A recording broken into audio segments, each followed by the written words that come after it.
Good morning. It is Thursday, February 29th. I'm Matthew Handley, and I hope you're having a good start to your day. This is Michigan Mornings from Ave Maria Radio and the Ave Maria Radio app. Coming up, a Catholic school in St. Clair Shores is seeking help from the community to keep its doors open. But first, your local weather and this news. Over 1 million Michiganders cast their ballots early in the state's presidential primary. Secretary of State Jocelyn Benson says most of those cast were absentee, but over 78,000 in-person early votes were also cast during the 9 days early voting was open. Now, overall, this is great news for our state. The robust early voting turnout shows that Michigan citizens are engaged in this process and are making sure their voice is heard.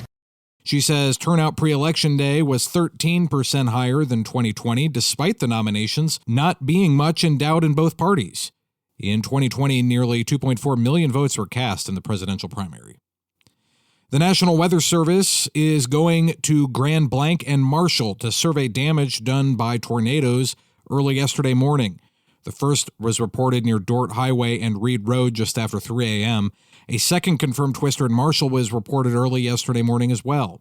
The National Weather Service is also looking over information that a third tornado may have touched down in the state.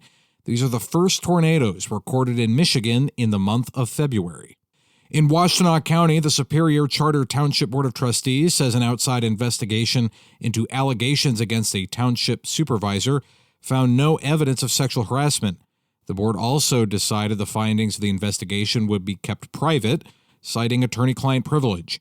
The outside law firm that conducted the investigation is recommending the township hire a human resource director, as well as update their employee handbook. The Michigan State Police have launched a murder investigation after the body of a 55-year-old Cadillac man was found buried on his property last week. Troopers have not released his name or address. Lieutenant Derek Carroll says his body had been burned, and they found burnt pieces of clothing and burnt wood near his body. 2 suspects had been arrested on unrelated charges and had been staying with the man before he had been reported missing. Corning Inc. is set to establish a solar component manufacturing facility in Saginaw County, responding to the increasing demand for solar power in the U.S. The project, approved by the Michigan Strategic Fund, entails a capital investment of up to $900 million and the creation of over 1,100 skilled jobs by 2028. The planned facility will be in Richland Township, adjacent to Hemlock Semiconductor's operations.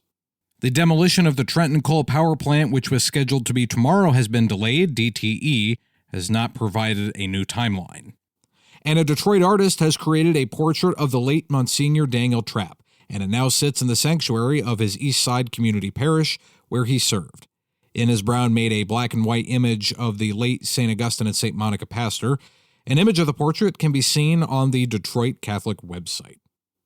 You're tuned into Michigan Mornings on Ave Maria Radio and the Ave Maria Radio app, and your local weather is coming up next. Now this. The Baltimore Catechism in 30 seconds. Imprimatur 1885. Number 1. Who made the world? God made the world. Number 2. Who is God? God is the creator of heaven and earth and of all things. Number 3. What is man? Man is a creature composed of body and soul and made to the image and likeness of God. Here's a fun fact for you. The average chameleon can point their eyes in 2 different directions.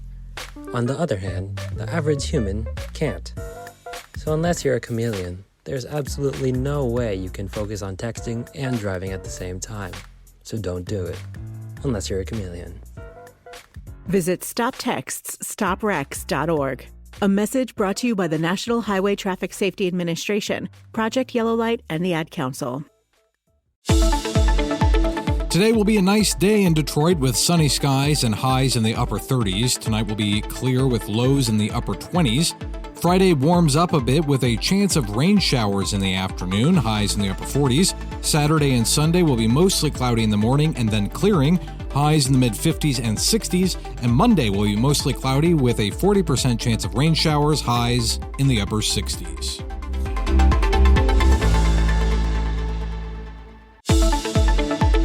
Today in Saginaw will be much nicer than yesterday. We will have sunny skies with highs in the mid-30s. Tonight will remain clear with lows in the upper 20s. Friday warms up a bit and has sunny skies in the morning, turning to partly cloudy in the afternoon, highs around 50. Saturday and Sunday will be partly cloudy with highs in the upper 50s and 60s.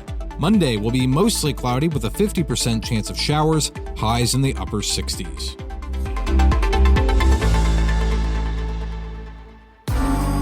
St. Germain's School in St. Clair Shores is at risk of closing due to a dire financial situation.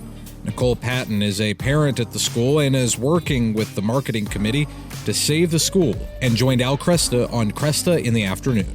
So we ended up meeting with the Archdiocese. A father of one of the children at the school decided to go put together a plan because none of us want this to be the last school year. So he put together a very sound financial plan that he reviewed with our Archdiocese, and we were given the go-ahead to try to put the plan in action. So what that plan is $150,000 worth of donations, $150,000 worth of pledges, and 150 students. Okay. To date, we have raised $288,000. We only have until March 1st, so we are really, really working hard to reach all of these goals. Right now, we are accepting donations and pledges both in person and on our website, which is that you said at the beginning of this conversation, stgermain.org. There is a tab that says, How Can I Help? And all the information on both pledging and donations is on that tab. Well, you've done a great job so far at $288,000. Yes. That's really to be commended. So you're almost there. Yes. So let's see if we can get that done in the next day or so. Yes, we have till March 1st, and the community has just been amazing. They have really come out and rallied, as you stated. It's just been an amazing outpour of love and support from our community, and we've really, really appreciated it. Yeah, I can see why. How many students are currently enrolled? I believe 160, something like that. Okay. Around 160, and most of our students will be returning. I mean, obviously, we would lose the 8th grade regardless. And then, there's always situations where a few people leave here and there throughout the school year, but we have a very, very strong base of students that will be remaining. We have done a couple of open houses, and we had a really, really great turnout. Some people have already registered new students for the upcoming school year. So we are just encouraging people to come in to check our school out. Cresta in the Afternoon is weekdays at 4 p.m. on Ave Maria Radio and streaming anywhere with the free Ave Maria Radio app.